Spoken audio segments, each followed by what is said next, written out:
तो आज का जो आधुनिक रसायन है ये ज़्यादातर हमारे परमाणु के इलेक्ट्रॉनिक विन्यास पर निर्भर करता है। हम इसी परमाणु के इलेक्ट्रॉनिक विन्यास के आधार पर समझते हैं कि कोई परमाणु धातु होगा कि अधातु होगा, रिएक्टिव होगा कि नॉन रिएक्टिव होगा। इन सब के बारे में जो संपूर्ण जानकारी है ये हमको परमाणु के इलेक्ट्रॉनिक विन्यास से पता चलता है। पर बात आती है कि सर ये इलेक्ट्रॉनिक विन्यास है क्या और हम इसके बारे में क्यों जानना चाहते हैं। तो ये इलेक्ट्रॉनिक विन्यास हमारे लिए बहुत इम्पॉर्टेंट है। और ये है क्या चीज़, तो ये परमाणु के भीतर जो इलेक्ट्रॉन पाए जाते हैं, आपने पढ़ा होगा बोर का परमाणु मॉडल हो, चाहे आधुनिक परमाणु मॉडल हो, चाहे क्वांटम मैकेनिक्स हो, इसमें आपने पढ़ा होगा कि परमाणु के भीतर जो इलेक्ट्रॉन हैं ये अभी सब सेल में पाए जाते हैं या ऑर्बिटल में पाए जाते हैं। तो ये कितने होते हैं, किस प्रकार से घूम रहे होते हैं, ये सब की जो जानकारी है ये हमको कहाँ पता चलता है, परमाणु के इलेक्ट्रॉनिक विन्यास पर करने पर पता चलता है। तो ये हमको बतलाता है कि परमाणु के भीतर इलेक्ट्रॉन किस सब शेल में या फिर हम कहें किस ऑर्बिटल में पाए जाते हैं, इनके बारे में हमको पता चलता है। किस सब शेल में या कहें किस ऑर्बिटल में है, इसकी जानकारी मिलती है। समझ आई बातें, ये जानकारी देता है इलेक्ट्रॉनिक विन्यास। ठीक, यहाँ तक बातें समझ आ गई हमको भी कि किस ऑर्बिटल में है या किस शेप सेल में है, इसके बारे में हमको जानकारी मिलती है। और कितना है ये भी हमको इस बारे में जानकारी देता है। और इसी के आधार पर हम मेटल नॉन मेटल का वर्गीकरण करते हैं। तो बहुत बहुत स्वागत है आपका क्लास 11th केमिस्ट्री के इस नए लेक्चर में। और आज हम पढ़ने जा रहे हैं अबाउ प्रिंसिपल। अब बात आती है कि ये अबाउ प्रिंसिपल, जिसको आप अबाउ कहते हैं, ये ऑफ बाउ है, ऑफ बाउस प्रिंसिपल। ये है क्या, तो ये एक जर्मन वर्ड है, ये एक जर्मन शब्द है क्या, ये एक जर्मन शब्द है जो हमको बतलाता है कि किसी परमाणु का इलेक्ट्रॉनिक विन्यास आप कैसे करेंगे इसके बारे में। तो अबाउ कोई वैज्ञानिक नहीं है, ये एक क्या है, एक जर्मन वर्ड है। ये भ्रांति होती है कि अबाउ एक वैज्ञानिक था, ये गलत है। तो यह एक जर्मन वर्ड है, ये कहीं ना कहीं आपको ऑडी से रिलेटेड है। ऑडी जैसे जर्मन कार है वैसे ये भी जर्मन वर्ड है। तो इसका अर्थ क्या होता है, कक्षकों का निर्माण करना। इसका अर्थ है कक्षकों का निर्माण करना, या हम कहें कक्षकों में इलेक्ट्रॉन को भरना। कक्षकों का निर्माण करना या ऑर्बिटल में इलेक्ट्रॉन का भरना, ये भी हमको कहलाता है क्या, अबाउ प्रिंसिपल। इसी को हम लोग n+l रूल कहते हैं। अभी n+l के बारे में हमने पिछले क्लासेस में क्वांटम नंबर्स में आपको बतला दिया था। अब बात आती है कि महोदय जी कि ये इलेक्ट्रॉन को हम भरेंगे कैसे, इसका क्रम कैसे होगा। तो इलेक्ट्रॉनों के भरने का जो क्रम है ये ऊर्जा के बढ़ते हुए क्रम में रहेगा। इलेक्ट्रॉनों को भरने का क्रम कैसे रहेगा, ऊर्जा के बढ़ते क्रम में रहेगा। हम कैसे जानेंगे कि बढ़ते हुए क्रम कैसा रहेगा और ऊर्जा किस प्रकार से बढ़ेगी। तो यहाँ पर समझने की बात है, ऊर्जा के बढ़ते हुए क्रम मतलब सबसे पहले इलेक्ट्रॉन कहाँ भरेगा, निम्न ऊर्जा स्तर में या निम्नतम ऊर्जा स्तर में। निम्न ऊर्जा स्तर से होते हुए ये उच्च ऊर्जा स्तर में भरना चालू करेंगे। इसको समझ में आ रही है बातें, क्या कह रहे हैं। इलेक्ट्रॉन जो भरेगा वो सबसे पहले निम्न ऊर्जा स्तर में भरेगा, तत्पश्चात उच्च ऊर्जा स्तर में भरेंगे। अब बात आती है कि ये जो ऊर्जा स्तर है ये कैसे रहेगा और हम कैसे जानेंगे किसका ऊर्जा कम है किसका ऊर्जा ज़्यादा है। तो इसके लिए एक डायग्राम बनाया जाता है। एग्जाम्पल के तौर पे हम आपको समझाते हैं कि जैसे कि हमने कहा ऑक्सीजन है ना, हमने कहा ऑक्सीजन, ये इसका परमाणु क्रमांक है 8, ऑक्सीजन का परमाणु क्रमांक है 8। अब भरने का क्रम क्या है, तो 1s2 2s2 और 2p4। हमने इसको इस प्रकार से भरा, आपने समझ लिया। ये हमारा क्या था, एक जस्ट एग्जाम्पल था। हमने आपको बताया कि आपको इस प्रकार से भरना है।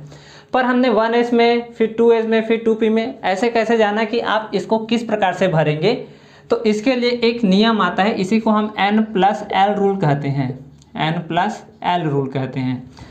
n+l रूल कुछ और नहीं, जहाँ n क्या है आपको पिछले क्लासेस में पता होगा, मुख्य क्वांटम संख्या है, मुख्य क्वांटम संख्या।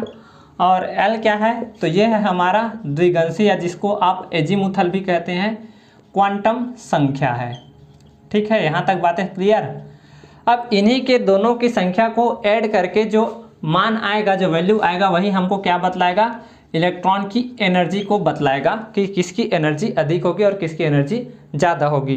तो इतनी बातों को नोट करें, फिर आगे बढ़ते हैं इसके बारे में। चलिए मैं मिटा रहा हूँ, आप लोग नोट कर लेना। N+L रूल हमको बतलाता है कि इलेक्ट्रॉन का ऊर्जा जो है, जिसका N+ का वैल्यू कम रहेगा उसको आप पहले प्रायोरिटी देंगे, और जिसका ऊर्जा अधिक रहेगा उसकी प्रायोरिटी इसके बाद होगी। यानी कि कम ऊर्जा स्तर वाला रहेगा उसको आप पहले भरेंगे, अधिक वाले को बाद में भरेंगे। अच्छा, कब? जब दो इलेक्ट्रॉनों की N+L का मान, क्या कहा, जब दो इलेक्ट्रॉनों का कहो या और परमाणु का कहो, परमाणु का, जब दो परमाणु का क्या कहें N+L वैल्यू बराबर हो, तब इस स्थिति में हम क्या करेंगे, तो इस स्थिति में हम N को प्राथमिकता देंगे। जिसका वैल्यू N का बड़ा होगा उसका ऊर्जा हम ज़्यादा मानेंगे, जिसका N का वैल्यू कम होगा उसको हम क्या करेंगे, N को हम प्राथमिकता देंगे। N का वैल्यू ज़्यादा होगा तो ऊर्जा ज़्यादा मानेंगे, और N का वैल्यू यदि कम होता है तो ऊर्जा को हम कम मानेंगे, ऊर्जा को कम मानेंगे। ठीक, चलिए इसी पर बेस्ड एक डायग्राम है, इसके बारे में हम यहाँ पर लिखते हैं। इसको भरने का क्रम कैसा रहेगा, 1s 2s 3s 3 4s 5s 6s 7s 2p 3p 4p 5p 6p 7p 3d 4d 5d 6d 4f 5f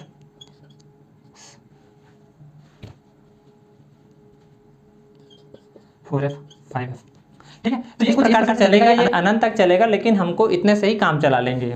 अब यहाँ पर देखिए हमने लिखा है 1s, तो L के लिए इनका जो वैल्यू था यहाँ पर मैं लिख देता हूँ कि किस सब सेल के लिए कितना था, और N का वैल्यू तो आप जानते हैं कि मेन क्वांटम नंबर जो यहाँ पर लिखा हुआ है यही इनका मेन क्वांटम नंबर है।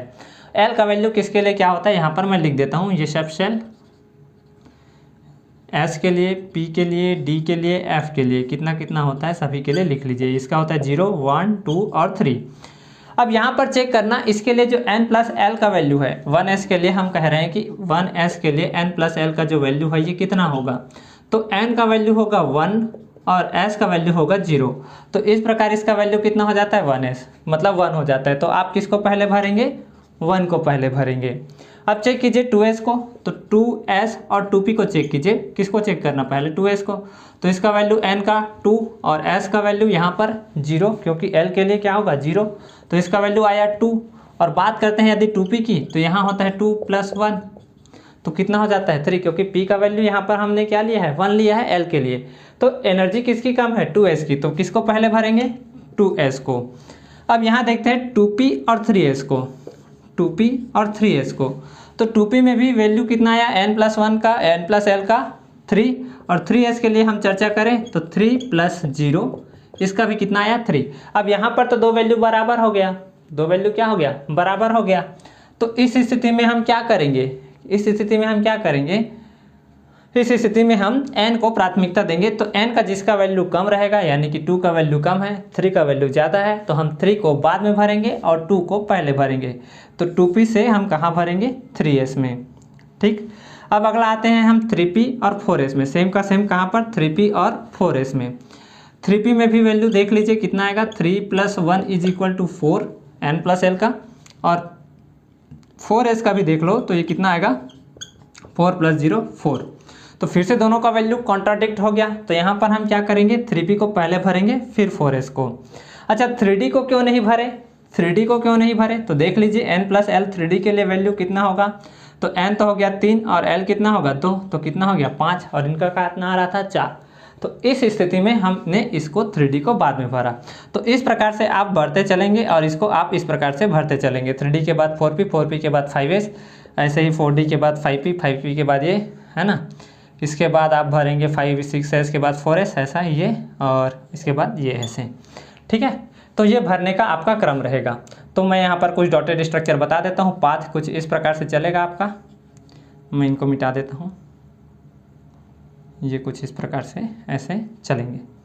यहाँ पर भी इस वैल्यू को आप ऐसे मिटा दीजिए, ठीक है, ताकि हमको रास्ता बनाने में आसानी हो। तो ये इस प्रकार से आप चलेंगे, ये भरने का क्रम रहेगा।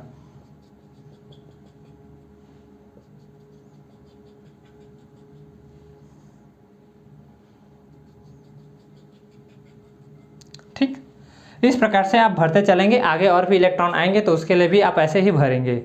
तो बात आती है कि अब ठीक है सर, हमने इलेक्ट्रॉनिक विन्यास कर लिया, हमने इलेक्ट्रॉन को इस प्रकार से भरना सीखा, लेकिन एक ऑर्बिटल में कितने इलेक्ट्रॉन हो सकते हैं मैक्सिमम, इसके बारे में भी तो जानकारी चाहिए ना अपने को। तो इसके बारे में हमने पिछले क्लासेस में आपको बताया था कि पाउली का अपवर्जन सिद्धांत हमको बतलाता है कि एक ऑर्बिटल में मैक्सिमम 2 इलेक्ट्रॉन हो सकते हैं, उससे कम भी चलेगा लेकिन मैक्सिमम कितना होगा, 2। ठीक है, अब इसके बाद हम जानेंगे हुंड के अधिकतम बहुलता के नियम के पश्चात, हुंड के अधिकतम बहुलता का नियम, कि किसी में हमने जैसे कि कहा कि P को भरना है तो P में हम किस प्रकार से इलेक्ट्रॉन को भरेंगे, इसके बारे में हम जानेंगे। तो वीडियो यदि अच्छा लगा हो, कुछ नया सीखने को मिला हो तो कृपया इसको लाइक कीजिएगा, आगे इसको शेयर कीजिएगा और चैनल पर यदि नए हैं तो इसको सब्सक्राइब कर लीजिएगा। मिलते हैं नेक्स्ट क्लास में, तब तक के लिए पढ़ते रहिए, आगे बढ़ते रहिए। All the very best. जय हिंद, जय भारत।